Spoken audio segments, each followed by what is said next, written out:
All right. All right, we're going to get started. Thank you. Welcome everyone to our first semi-in-person department seminar in what, 2 years, year and a half? Great to see everybody. It's great to see a bunch of familiar faces, new faces, and we're looking forward to being able to start doing these in person on a more regular basis. Obviously, there's a lot of experiments going on and trying to figure out how to do this right. And but we're hoping we can keep this momentum going, because I think these are a lot better than Zoom. Hopefully you agree. As always, though, as we're working our way through this, there is a hybrid option. So those of you who prefer a distance option, you will have that available. And all these seminars this year will both be made available through live streaming through Zoom, or will be recorded and put on our YouTube video page for the department. So you'll be able to watch these after the fact. My name is Steve Shannon. I'm the Director of Graduate Programs here for the Engineering Department at NC State. And so I get to be like kind of the MC. I do apologize. I have to actually leave early to catch a flight to Boston at 5. So I'm going to be here for the first half hour and then scoot out. So I apologize. But Dr. Asby, who's going to, who's spearheading this set of presentations we're going to have today, is going to introduce things and talk about and introduce our speakers and kind of moderate us throughout this. Couple quick things to note is, obviously, if you are here in person and you have questions, when it's time for the Q&A, please just raise your hand and you'll be called on. If you're online, you have two options. You can either use the raise hand feature on Zoom and you will be called on by the moderator, or you can post a question into the chat. That's how we'll handle questions from the online community. Good. Anything else we got to cover? So with that, I'm going to hand the floor over to Dr. Asby, and thank you all for your time. I'm going to turn off the participant list. Thank you everybody for showing up today. Miserable last year with empty streets and empty classrooms, so that's great. So today we have a sequence of 8 presentations, very fast, very brief, very much to the point. I'm not going to spend too much time doing the intros, except to say, especially to the speakers, going to be total 5 minutes, so 5 minutes for the presentation, quick presentation, followed by 2 minutes, 1 or 2 minutes for Q&A, and then I'll stand here. So with this, I want to introduce the first presentation by Dr. Dana DeBoris. She's the Deputy Director of NUC at INL, and she's going to give us a very, very high-level overview of what the NUC is and why it's important for us students. Dana, please. Hi, thanks, Dr. Asby. Can you guys see my slides? Yes. Okay, great. I promised 3 minutes. I'll try to stick to 5. So I'm Dr. Dana DeBaris. I'm the Deputy Director for the National University Consortium at Idaho National Lab. On my slides, I don't know if you can see my pointer, we have a website. That's the homepage for our NUC website. You can go there. I'll give these slides to you or to whoever is going to pass them out to you at the end. That website has a lot of information that I'm going to show today. And so I'm just going to jump in next. Let's see. Why can't I go to the next slide? There. Okay. So the National University Consortium is comprised of 5 universities across the nation. From the East Coast, we have MIT, you guys, North Carolina State, the Ohio State, I consider that Midwest, Oregon State on the West Coast, and University of New Mexico in the Southwest. What this consortium is a network of academic and national lab resources, that's people, students, staff, and then our facilities.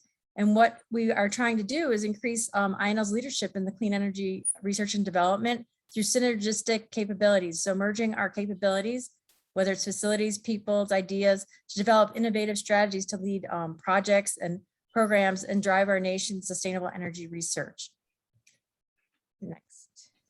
So the leadership at INL is our Deputy Laboratory Director is Marianne Walk of Science and Technology. She's also the Director of the National University Consortium. I'm her deputy director, so she calls me her coordinator. So I coordinate the efforts between the 5 universities with our point of contacts and with our senior leadership.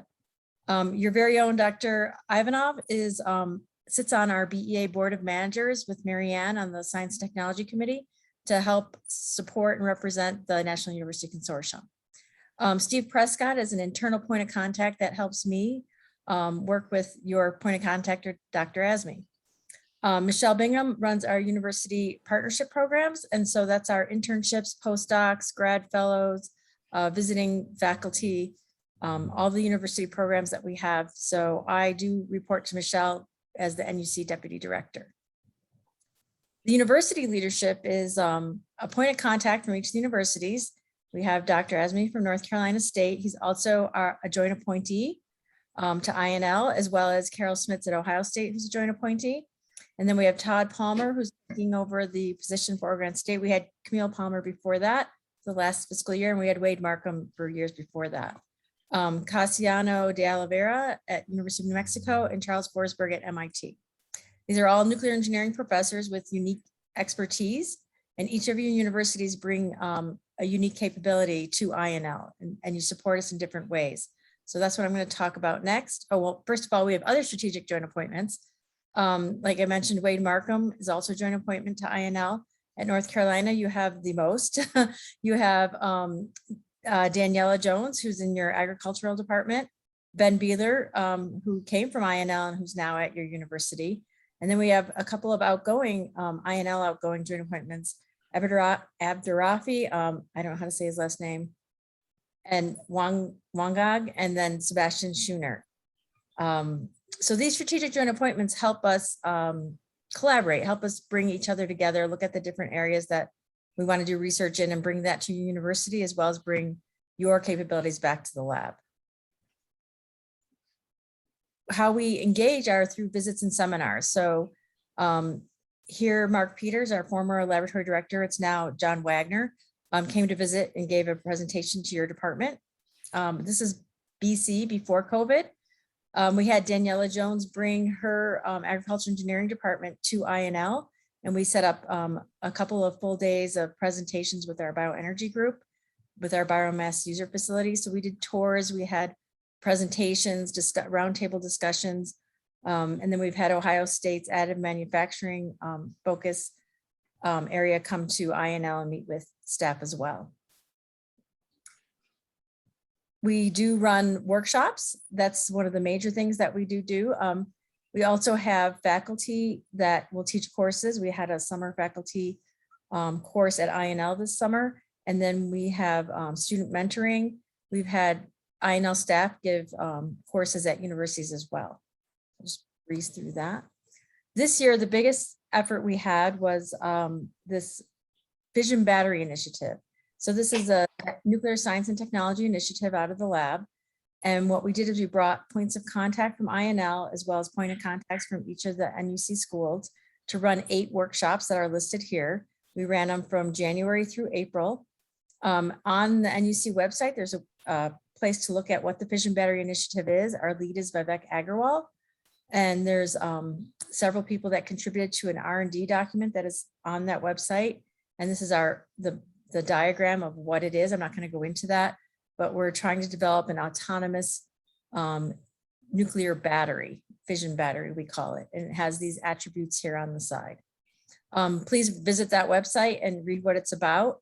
Several of your faculty contributed to these workshops and to the reports that are coming out and will be posted on that website. The other ways we engage are through our laboratory directed research and development. So INL staff are PIs on our laboratory directed investments. These are investments that DOE approves for us to have research dollars for building and growing new capabilities at the lab. Faculty are allowed to be co-collaborators or collaborators on these proposals. They are not allowed to lead. The ones shown here are from last year or this fiscal year. We're in our fiscal year 21. And so there were 3 projects with NC State, or is that 4? I can't see right now, my own slide. But in the past years, we've had in the last several years, about 12 LDRD projects in FY 2021, and 4 new starts were in 2021, and that's shown here. And then this year, there were 5 proposals that are recommended to DOE for concurrence. DOE is reviewing those right now. What they're reviewing is the budget and the scope, and they'll give approval sometime in September to initiate in October. And NC State was on 3 of those proposals. I don't show them listed here because we have to wait for DOE concurrence. The NEUP CINR call, which just came out, we have collaborated with NC State in the past. These are the 5 NC State collaborations that were just awarded in June. As you can see, they're in various areas, which is very exciting. We want to see collaborations across all of the NEUP areas, so mission supporting, fuel cycle. And so there were 12 new NUC INL jointly awarded proposals this year, and NC State has 5 of those listed here. So you guys are really engaging with us well, and we're looking forward to more engagements. And the summer faculty presentations today could lead into these CINR awards, could lead into an LDRD proposal, or any other type of funding opportunity. So in summary, we work to complement each other's capabilities to help accomplish INL's mission, which is accomplishing DOE's mission. We want to establish long-term relationships. That's the ultimate goal, not just, write one proposal and we never talk again, but these long-term relationships where the 2 institutions actually continue to collaborate, work together, or even work separately to advance DOE's mission. And then we want to educate the next generation, which is the most important thing, which is what you guys are doing. You're educating students, undergrad, graduate, postdocs, who eventually we hope would come work at the lab and in various aspects. So the way we support our initiatives are through these collaboration sessions, proposal writing, LDRD, joint publications, these workshops, and then our summer faculty engagements. And again, there's the website down there, and I'll give these to Dr. Azmi, and he can forward them to you. So any questions? Thank you very much, Dana. Thank you. I'll allow one quick question if there is any. I don't know how to monitor the question. And I don't know how to stop sharing. There is few options on the top. Oh, stop share. There we are. All right, so let's proceed now. There are no questions, right? The next presentation, so now we're going to go through 6 technical presentations of faculty who actually participating in the program this year, and they're going to give us a very quick overview of their experience and the kind of things that they did with their hosts in INL. So the first speaker is Dr. Abhinav Gupta. He's a professor in CCE, Civil Construction and Environmental Engineering, and also the director of CNEPS, the center that is focused on technical issues with construction, basically nuclear reactors and nuclear power plants. So with this, Abhinav, please proceed. Thank you, Yusri. Let me share my screen. I hope you guys can all see my presentation. Thank you, Yusri. This thing came about based on our interaction here in the center with a particular PI at INL, Piyush Sabharwal. And the way this thing worked was that we were reached out by him, and we started working on this particular topic, actually, which is on artificial intelligence or machine learning approaches for structural health monitoring in microreactor safety systems. So Piyush had an undergraduate intern at INL, working remotely, of course, because of COVID, from Carnegie Mellon. And as part of this, he asked if I could assist and work jointly with Piyush and Erin to develop this program. and explore a few things over summer. And when we did that, as part of this, my PhD student, Harleen Kaur and Saran Shrikant Boda, who's a research faculty in our center, both of them directly worked with Erin to supervise, and they in turn also got help from Professor Shu Wu in nuclear engineering. So it was really a very collaborative effort over summer that happened for this work. And the idea for this work was that there are typically in the conventional plants, there is a non-destructive evaluation testing that is done during outages for detecting degradations. That's not going to be the case for microreactors. And if there's degradation, how can we detect that using sensor data? And can we use AI approaches to be able to detect that? And as I talk about it, we would have some more complexities in there. So in addition to just detecting degradation, the idea also is to detect severity of degradation. And we divided this into 3 different levels, like minor degradation, moderate degradation, and severe degradation.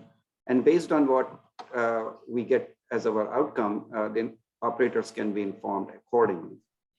So this is like a proof of concept that we did. But as part of this, we also looked at sensor optimization, and we did all of this work using the data from high fidelity simulations and placing sensors on those models. So the idea was to take a very simple piping system and collect vibration data from there and use that output signal from vibration data. What we had done earlier with this is we had already done some work in this, in which we had taken the time series data and used pattern recognition to identify a vector of various degradation quantities, degradation sensitive quantities, which were like power spectral density, changes in that, the corresponding frequencies of different peaks, and changes in the power spectral density, in addition to the max values. And then use that with much more simpler implementation of neural networks to be able to predict both the locations as well as predict severity, whether it's minor, moderate, or severe damage, degradation at these locations. As you see here, power spectrum density plots have multiple peaks, and getting the pattern recognition is a little challenging in this case. So what we did over the summer was to kind of go into using convolution neural networks. And for that, we went into the 2D short-time Fourier transform approach that we use this short-term Fourier transform and then trained the convolution neural networks with that. So it was a different approach using the complete time series data rather than first converting the time series data into a power spectrum density plots and then doing a pattern recognition on that. And so the difference or outcome of this result and the way it was different from our previous results was what you see on the left is we were able to predict our locations of degradation with 96% accuracy, as well as the severity we could predict with the same accuracy. But with the study over the summer, what we were able to do is raise that to 98% in detecting our locations and 97% in detecting our severity. So we were able to clearly increase the accuracy of the prediction here. However, one of the limitations is that this is a very time-consuming process by using the convolution neural networks. So it really depends on the trade-off between improved accuracy versus the time constraints one may have on realistic applications. So that's the key work that we did over the summer with this group. And I believe I was in 5 minutes or pretty close. So thank you. Any questions, I would be happy to answer.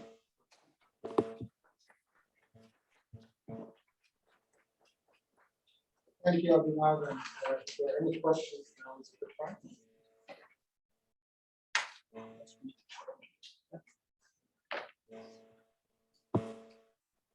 You were so clear that you left no questions. Yes. Thank you, Abdullah. Okay, the next speaker is here with us. Dr. Danny Beaver is Assistant Professor of Nuclear Engineering at NC State. Mine is very much a less technical talk and more an experiential talk, I'll say. So, thanks. What we're trying to do here is, I have a lot of strong ties with a lot of folks. I know that's where I come from, that's where I've been working before I joined. So I was very strongly tied into the NEAMS program, which is the Nuclear Energy Advanced Modeling SIM program. It's potential name changes that have all been scrapped. That's what Castle, which used to be here, is still kind of a thing, got kind of folded into as well. So the focus for NEAMS type programs have changed over the years. They were more extending the life of light water reactors, and then they've gone to advanced reactors in some aspects, and now they're really focusing on some advanced or technology systems or accident tolerant fuel systems. Those names also change. So one area that they're having more emphasis on within DOE, within the NEUP systems as well, is for silicon carbide, especially for TRISO applications in high temperature gas reactors. So the way that we try to approach this is really establishing what is currently being pursued within these. That it isn't always clear from the outside because we're dealing with a programmatic system which kind of communicates within themselves, but doesn't have a lot of external communication with universities unless we have a program like this to actually find out what all they're doing. We had a variety of meetings that took place between my INL POC and several other members of the research community there that are involved in the lower link scales silicon carbide work, to get a handle and grasp on what all is being done, what all is planned. We found that there's actually a NEAMS roadmap, which is not a thing that existed while I was there before, that now they're actually trying to have extended year plans about what they will be doing, and it's not, it's less of a year-to-year change up on the winds, kind of a technical approach. So within this roadmap, we identified key areas of interest that are currently not being pursued, but are still of interest. And this is kind of one of the fine lines that we have to walk. There's a lot of talented people at the labs. They are trying to solve the same problems that we're trying to solve. And they're thinking about the ways that they can solve. We're trying to help and assist them solve these problems to have the maximal impact for DOE without stepping on their toes. So we have to identify high impact problems that they currently aren't solving, but that are still feasible to be solved. So it's a fine line of walking in gray areas to try to identify things that can be done in joint areas that we can work on.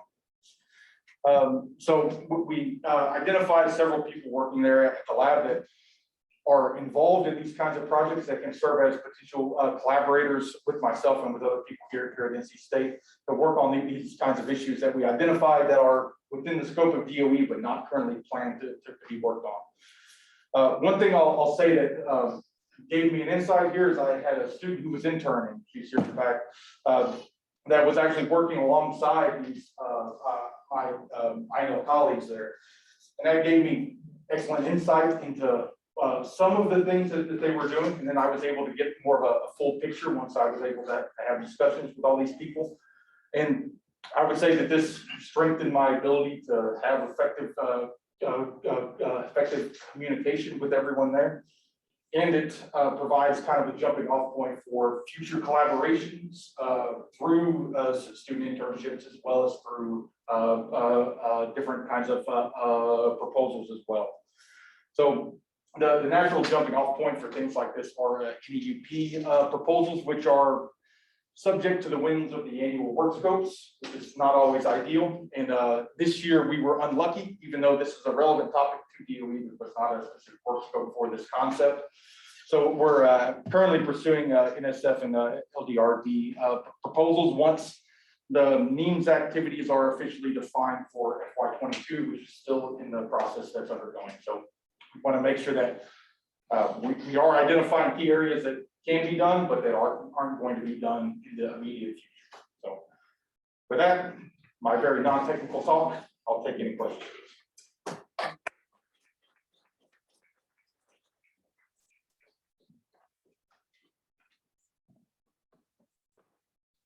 No need to get back into the Not all the speakers can be so clear.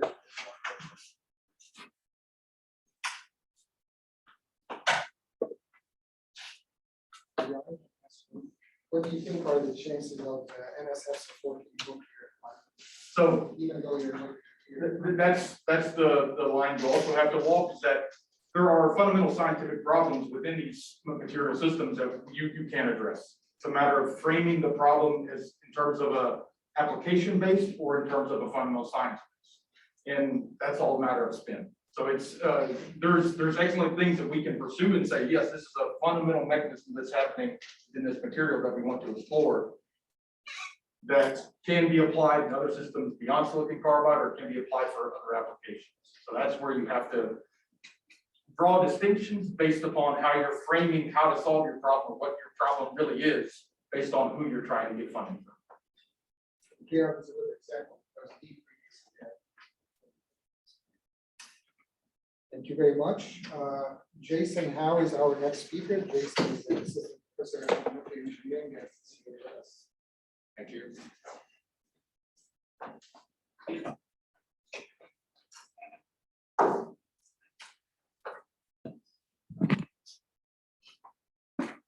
It's great to be back to this room. I'm here today to share my experience with you through this basic I know within Scholar, visiting faculty program. The title you see here is the topic my host and I investigated briefly in the summer. It's a machine learning powered approach for real-time fuel table identification. I'll explain what that means. So actually, I think this is the second year of this program being placed. I also participated in the last year that has a different name, I guess. At the time, we have a team of 4 or 5 people investigating on the micro reactor, and we actually went to wrote a proposal, the LD laboratory directed R&D proposal, and we went to the last round, which was unfortunately was not selected, which was okay, right? I mean, that's the thing that you learn as a faculty, you know, some people don't like their idea, and that's fine. But it's a sign of how successful this program has been, how beneficial this has been for us. It creates a platform for us to collaborate, exchange ideas, and to actually formulate proposals. I'm sure there's more success stories in this program. So that's why I continue this year, and you can see that I have collaborated with Dr. Paul Lestra from INL. He is HDGR methods lead in the thermal fluid system methods and medicines department. Both of us have a strong interest in HDGR, the high temperature gas reactor technology. He is heavily involved in the research on the NL side. I myself also perform research here with industrial partners, and so we the idea behind this is that we this is a pebble bed reactor core, very simple diagram. There is tens of thousands of so-called pebble bed, pebble fuel circulating continuously in the reactor core. I'm sure you're familiar with the concept, and there are so many of them, and it creates practical problems. In the lead reactor world, you know that each single fuel assembly has an ID attached, and you're able to track all of them. And this is important because these are the materials you don't want to lose, right? So, but with all those fuel pebbles in there, I'll give you an example. The energy design XC100 fuel high temperature reactor, there are over 200,000 pebbles in that reactor, and they're continuous, circulating. They can go up to 6 times in that reactor. And so you want to have a method to identify those pebbles for proliferation concern reasons, safeguard reasons, and safety reasons. For example, you want to be able to tell which initial enrichment does this pebble belong, and that's related to the burnout that of this pebble. There's a limit that you cannot see, for example, right? So the question now we want to answer is, can we identify the pebble fingerprint and make use of it in the pebble identification? I can tell you that this is not an ancient problem, but a lot of people have looked into it. Like they have very simple ideas. Simple ideas like you can design a pebble, like put colors on it, but it won't survive in the high temperature environment. You can put some microparticles in the pebble so that you can do imaging of the pebble, try to identify it. But the quality control, quality assurance reasons, few manufacturers don't like the things in the pebble, even though it does not have like critical impact on performance. So this is the question we're trying to answer. I'm trying to convince you this is important and fascinating problem, but I don't have a solution yet. And so that's why we meet and we discuss the possible solutions and directions. So basically the approach that we took is we just have, simply put, we have a whole bunch of meetings. Like we discussed, we talked, and we went over the literature that we know of, and we think about all the technologies that can be applied to this. And we basically filter all the not so promising ones, and we try to come up with a few options. And then the idea is to combine some currently available measurement technologies with machine learning algorithms, and to go from there. Apparently, we only have a rough idea right now. We don't have product yet. The target bonding sources are the AEP. There is a specific scope for the small modular reactor that we try, and nuclear safeguards program under NSA that's very relevant. In terms of experience, I think it's really, really positive, but I want to say that remote participation is kind of difficult, especially for those who want to set up this relationship with NL research staff. But I think maybe next year we can do something offline. Okay, with that, I conclude my presentation. Thank you.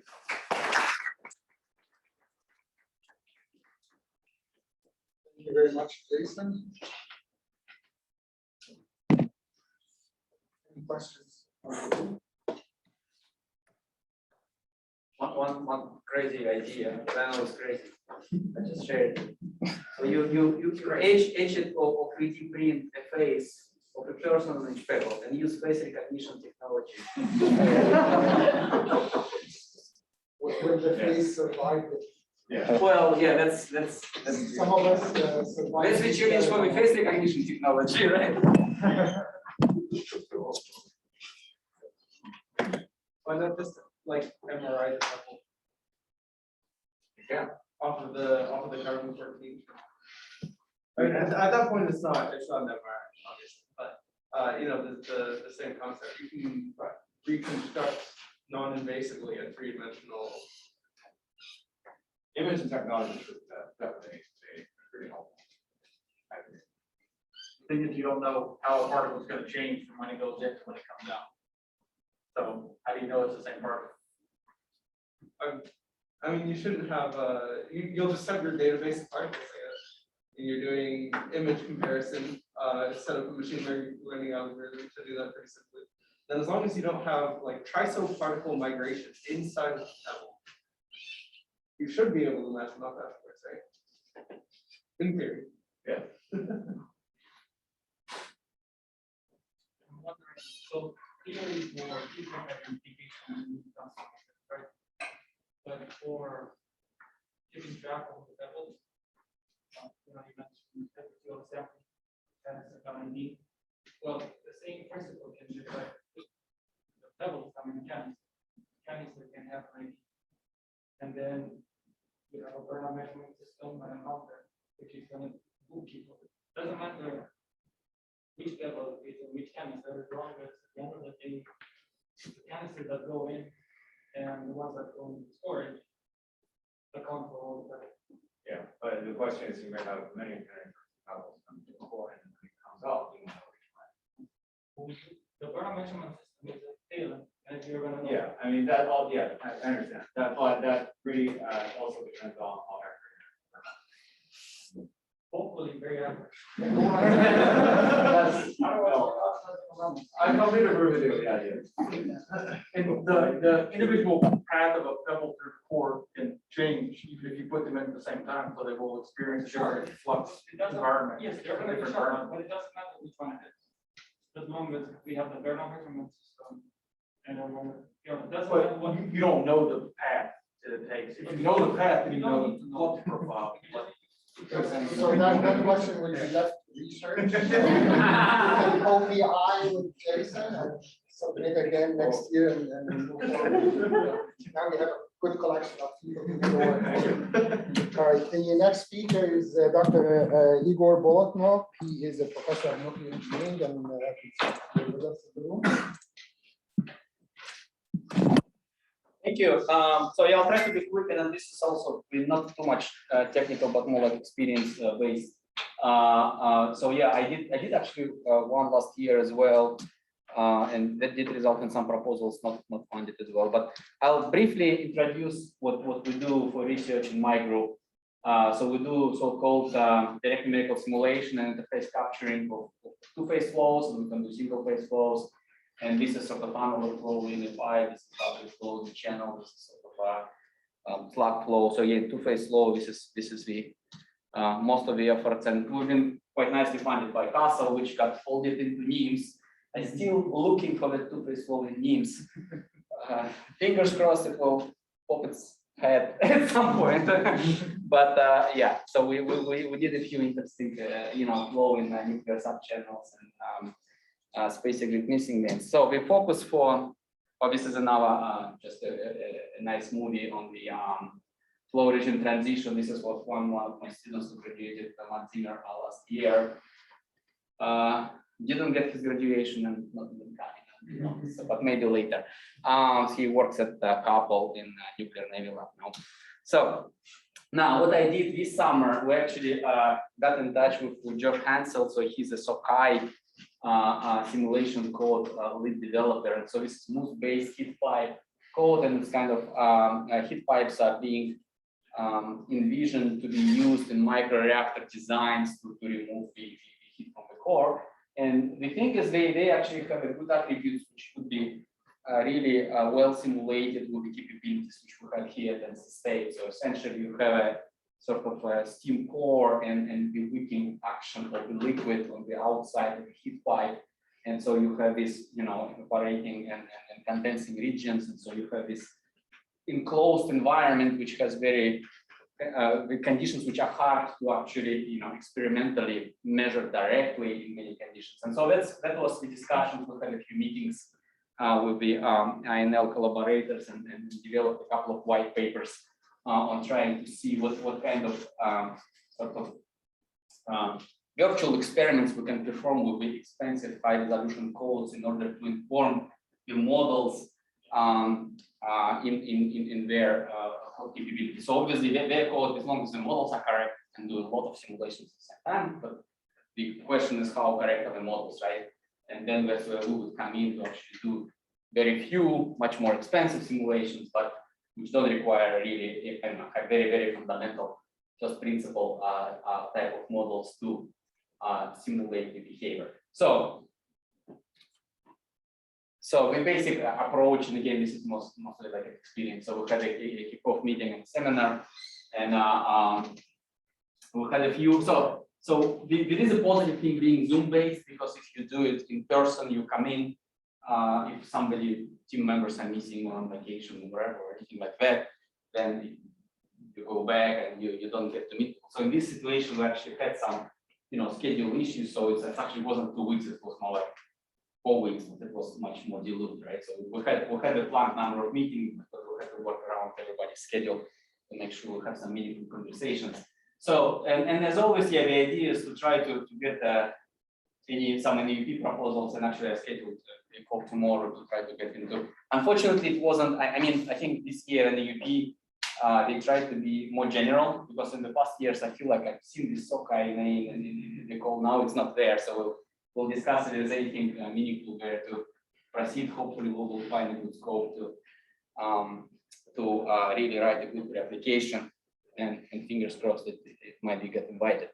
But in general, I mean, I agree, it's rarely you can, you know, as a faculty actually get paid to write a proposal, because it doesn't happen. So in this situation, you kind of do. So this is it's a very good opportunity. The interactions with the lab partners, and then I kind of echo some of the other presenters, is that especially for me who haven't been in the lab like 10 before, as a full-time employee, I mean, I had some joint appointments, but you really try to better understand what are their problems, and then yes, you have to walk this fine line, and yes, then there are some issues such as, I mean, I guess you have to develop with time, and it takes time a sort of higher level of trust, because if you just knock on the door and a lab employee and ask, what doesn't work in your code? I mean, rarely you will get an answer, yeah, this model sucks. I mean, nobody gonna tell you, but that's what you really need to know, right? You need to, in my situations, need to try to figure out and get to the point what actually needs improvement. So that is sort of a long-term effort, and hopefully these types of interactions are very important, because we do develop some level of trust, maybe some level of joint publications to do some minor improvements, and then hopefully, you know, learn more and more to actually better understand how to address the real issues, which you know may not be on the surface, because and that's understood. So yeah, that's it.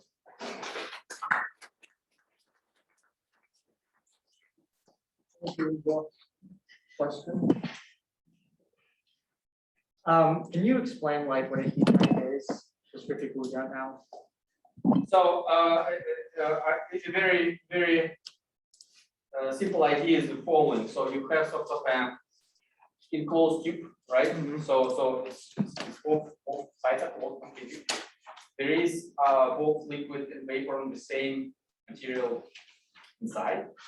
On the walls of the pipe, you typically have some sort of wicking structure, right? It could be solid structure, I mean, depending on the applications. And the idea is that when you have one side of a heat pipe in a hot environment, right, you evaporate the fluid, and the steam will go through the typical central line inside the tube, and it will condense on the other side. And what condenses will be wicking back, right? So you kind of have this counter current flow, but it is a highly efficient method compared to conduction. For example, if you stick a piece of pipe, right, it will, you know, the equation, it will be quite slow. But here you actually have a two-phase flow ongoing all the time, and you have constantly evaporation and condensation ongoing inside, and it makes it highly efficient methodology to remove the heat sort of actively, but it's enclosed, right? So hence that proposed to many microreactors. But then it's all enclosed, and it could be different fluids actually, and could be, you know, suited for different temperature ranges, right? And better understanding how to design for specific application is basically the challenge. Yeah. I hope that explains. Yep. Yeah, makes sense. Thank you, Igor. Let's move on in the interest of time. And the next speaker is Dr. Shu Wu, who is an assistant professor of nuclear engineering here at NC State. Shu is joining us online.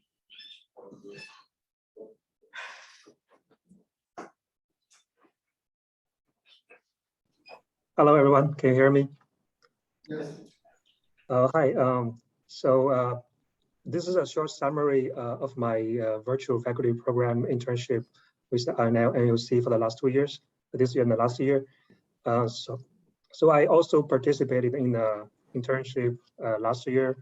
And last year, my host was Dr. Jiang, Dr. Wen Jiang from the Division of Nuclear Fuels and Materials. So the topic for the, so we'll try some program development, and the topic was improving the multi-scale modeling and optimization for additively manufactured nuclear fuels with scientific machine learning. So at that time, so Dr. Jiang was wrapping up one of his LDRD project. So he developed a MEL2 model for additive manufacturing, and we worked together to perform some uncertainty quantification and calibration of this MEL2 model. And as a result, so we completed a conference paper, and which is going to be presented at MNC conference. So with my PhD student Ziyu Xie as first author. And also we have another journal article submitted, which is close to be, which is under revision right now at Annals of Nuclear Energy. And a third result is I developed the LDRD project with Dr. Zhengwen Yushu, who is a postdoc working with Dr. Jiang. And this LDRD project, the title is Artificial Intelligence-Based Process Control and Optimization for Advanced Manufacturing. So this project has passed the initial INL approval, and right now is under DOE concurrence. This year, I did my host at INL was Dr. Zhegang Ma, and from the Division of Nuclear Safety and Regulatory Research. So I get to know Dr. Ma a few years ago with our collaboration on excellent torrent field, and Dr. Ma works in the area of PRA. So the topic for our program development in this summer is to quantify the uncertainties in machine learning, deep learning models that are being used in data-driven PRA.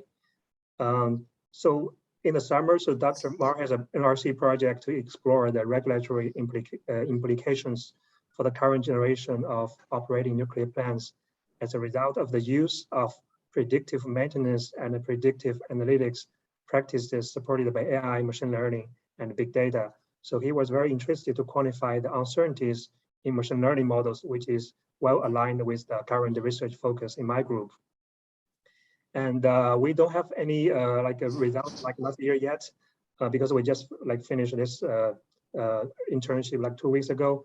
We are looking at the proposals for financial year 2020 CINR and FY23 IL LDRD. And I already have a meeting, regular meetings with the postdocs that are working with Dr. Ma.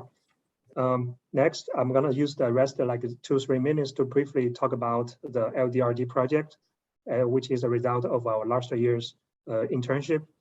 So the objective of this LDRD project is to develop a novel AI-based process control and optimization methodology for advanced manufacturing, AM. We have a quite diverse group members in the group, and we by combining people from modern simulation, experimental analysis, and machine learning. So this methodology targets at directing the AM processes by intelligently adjusting the process variables based on the desired end state of the product, aka the materials. So such capability is different from current AM hardware controllers, for example, the PIDs, which are designed to follow prescribed system settings, but cannot adapt to the environment.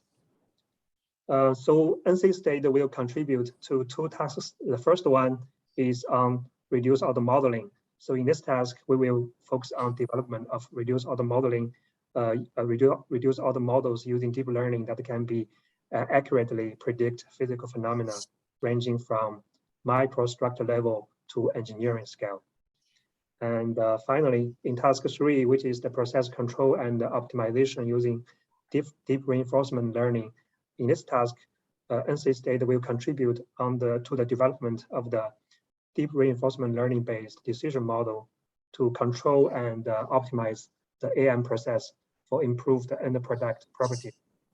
For example, we are looking at better geometry accuracy, smoother surface, also the reduced defect, uniformly refined microstructure, for example, and so on. The development method can autonomously and adaptively adjust the AM simulation process depending on the past experience, the current, and predict the states from the reduced auto model, and also the desired product properties. For the demonstration purpose, we intend to validate the developed methodology by working with the experiments using the INL's laser additive manufacturing system.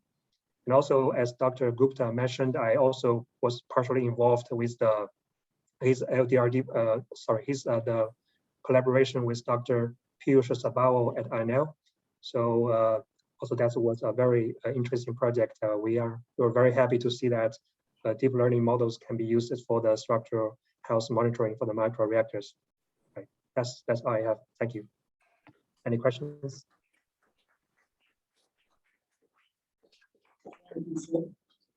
Any questions for Dr. Wu?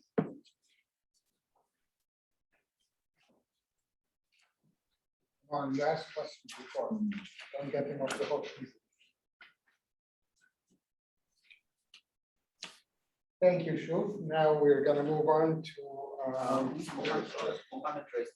Mohammed, please speak up. Okay, can you hear me? Yes. Yes, hello, and thanks for this session. I'm just confusing about one thing. I want to share with the professor that the rule of AI or the rule of the researcher is just to compare the AI model or the deep learning model to the data and verify the model with the data. What would be the next step after verifying the machine learning or deep learning model with the experimental data or the data itself? Oh, so I suppose that's a question for me. Yes, yes. So, okay, yeah, that's a very good question. So basically there are two types of data that can be used to train the deep learning model. You can use, of course, the data generated by modeling simulation, which is essentially a surrogate model, or you can use the experimental data or the real data directly. That's even better. But right now, especially in the nuclear engineering area, we don't have too much like experimental data. So most of the applications, the deep learning models, they are trained with the model simulation data, and we need a rigorous approach to provide to perform the validation of the deep learning models based on the measurement data. So I think we are mostly at this stage. Okay, thank you. Thank you so much. Thank you. Thank you both. Let's move on to the last technical talk of the session, which is by Dr. Gary Yang. Gary, you ready? Yeah, thanks, yes, sir. I'm here. So, good afternoon, everyone. It's so great to see you after a while, right? Either online or in person. And I hope you have a great start for our fall semester.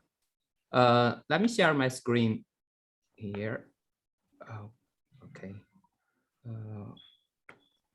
Okay. Can you see my screen well? Yes. Okay, cool. All right.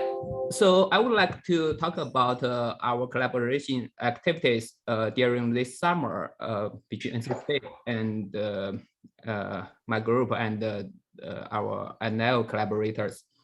And we collaborate with Joe Palmer, and he's working at the reactor experimental design division at the NL.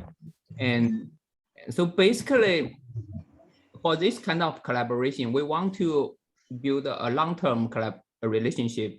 As Dana mentioned, like we have some goals, for this kind of relationship, because we want to establish a vibrant and a productive relationship, right? And we want to, get some joint proposal submitted, and hopefully we will get some, see some success in that regard. But to do that, we need to focus on some specific activities here. And for this summer, so we worked on the sensor side, because probably some of you know, like my group work on the sensors and sensor materials, sensor devices, that kind of thing. And so for at NL, at the advanced tester reactor, and they are doing material irradiation experiments, right? In many cases, those experiments need to be done at a very specific temperature. To that end, you do need a very precise and reliable temperature measurement, right? But in reality, those temperature sensors often, suffer from failure over time.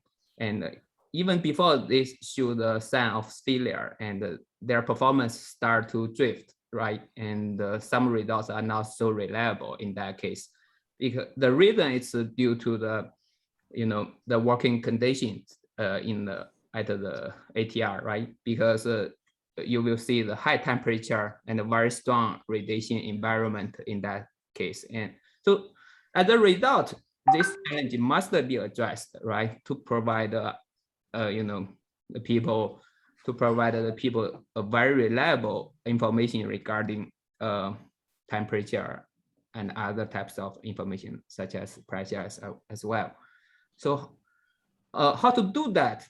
So actually we have quite a frequent meetings between my group and the NL collaborators, and sometimes phone calls. And we thought it will be very important to make the sensors retractable. What do I mean retractable? That means when we need to read the temperature information, let's move the sensor in. And after we get the needed information, let's take the sensor out, okay? In that case, we can significantly reduce the exposure time to strong radiation and high temperature, right? Because if you consider the dimension of the reactor core, right? Once you move the sensor out of the core area, you don't need, to move too long, right? Just after a certain length, after you move the sensor out of the reactor core, it will be safe, right? That will be in a safe region. So in that sense, and so basically, if you read the temperature once per day at the reactor core, that basically will represent around 95% of the completed data sets, because with the constant reactor power output and the temperature basically is constant, right? You need to keep monitoring that, right? Basically, you put your sensor in to read the temperature and then take it out, and next day do it again. There's the idea is like looks simple, right? Sounds simple, but there are some real challenges when we design that.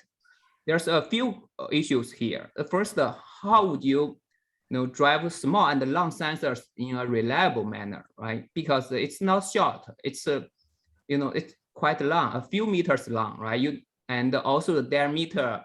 Also, you need to embed your sensors into a very, very tiny pipe, okay?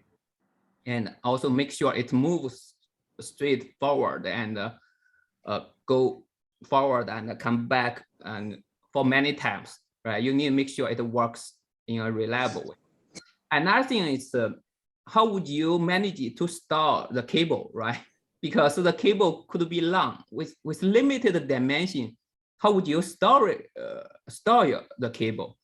And the next question is, we need to get some automatic control of the system, right? When we need it to stop, it needs to stop. Otherwise, you cannot keep moving your sensor into a reactor core, right? You need to let it stop at whatever point you need, right? And so in that case, we made some some concept design, and so basically, as you can see, so we try to move the sensors into the reactor core for a radiation experiment. This is some concept picture. The goal for us at NC State to do is to develop a prototype kind of thing, to give some idea to our NL collaborators, and then they will see they can build a real size, real dimension, setup and put that into the ATR, Advanced Test Reactor. And I think there's quite a lot of details involved, and I will just mention several of them. And so the first thing is we need to consider how to move a device reliably and repeatedly. Okay, because if you consider the long operation time and this kind of thing need to be done for many times, right? Even it's not in a continuous way. The second thing is a sensor need to be contained within a small and very long instrumentation lab. And also it must drive in a 1 millimeter sensor or smaller, okay, such as some thermocouple. Also sometimes it's optical fibers or that kind of thing. It's very tiny, those sensors, because we try to reduce the outlets in the reactor vessel. And another thing I just mentioned, it must stop automatically when the sensor is fully inserted, right? And it also, need to manage the access cable, right? Because when you go inside, when you move it out, there's always a large amount of cables there. How do you manage that? That poses some challenge here. Since I just mentioned, because I have 5 minutes, I think it's good, to show you a video instead of talking too much. And here is what we developed about this prototype.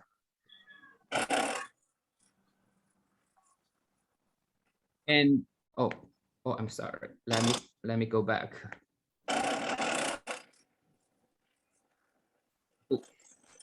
If you can see, this is the prototype. The real size will, be even long. And actually, we are using furnace, to simulate the high temperature situation. And if you pay attention to this part, so you can see the motor start to drive this one slowly. Yeah, because you don't want to let it go too fast, right? Usually when you do a radiation work in reactor, you want to do it in a, slow. You don't want to push it too much, right? And as you can see, this is on this laptop. It shows the temperature inside the furnace, and so basically this simulation. This is used to simulate the high temperature environment inside the reactor core. And also this part is a sensor, and as you can see, it will stop here automatically and then go back automatically, because we put the 2 sensors here.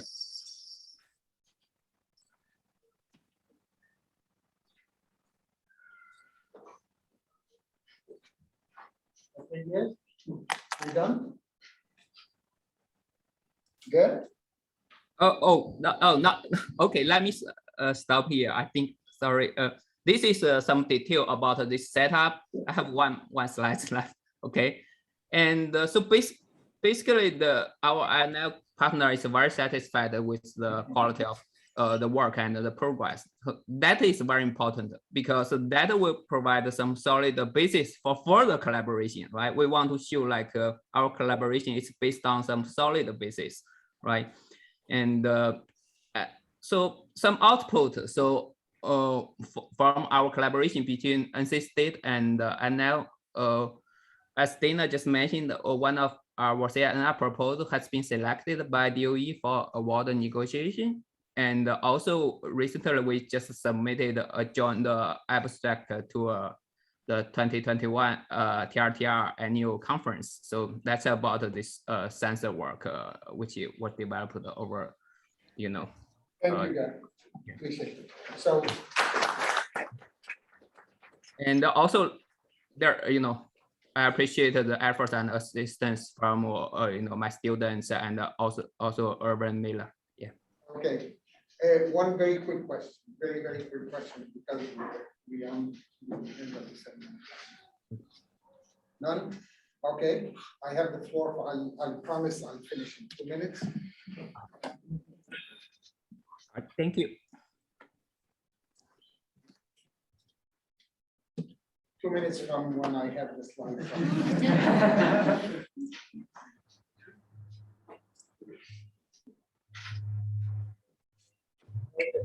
Thank you very much. I really appreciate all the presentations that were made, but more importantly, I really appreciate the faculty that participated in this program.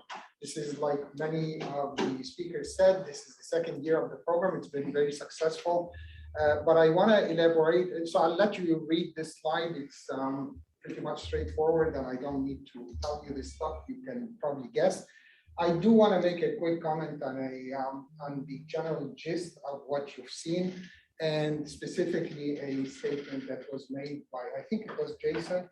I want to explain that the true outcome, the true success of these opportunities is not a proposal or a paper. I mean, these are outcomes that are valuable. We have to have them so that, like Gary said, we have to keep the customer happy so that I'm getting the money. That's fine. But the true a successful outcome of these opportunities is this engagement and embedding in an INL group, to have that direct relationship so that when they find a problem that you can solve, they call you before they call someone else. So if we establish these relationships between faculty in our department and the staff and scientists and administrators in INL, if they see that their money is well spent and that they get positive outcomes out of these opportunities, we're good. Okay, it is okay to invest. This is a long-term investment. We're going by it, and Dana, I really appreciate your support and help with these opportunities. But these are viewed both by INL and Dr. Ivanov and the faculty within this department as long-term investments that are supposed to pay off not year by year. Not every opportunity is going to produce these 5 things. Now, what is really the product here is a long-term view of where we're going to go and how we're going to engage with opportunities. So thank you all. You've been very successful first year and second year, and hopefully we'll go forward with the third year this coming summer. Thank you again.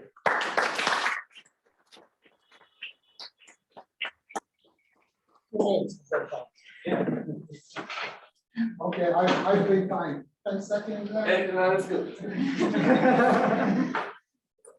Thank you.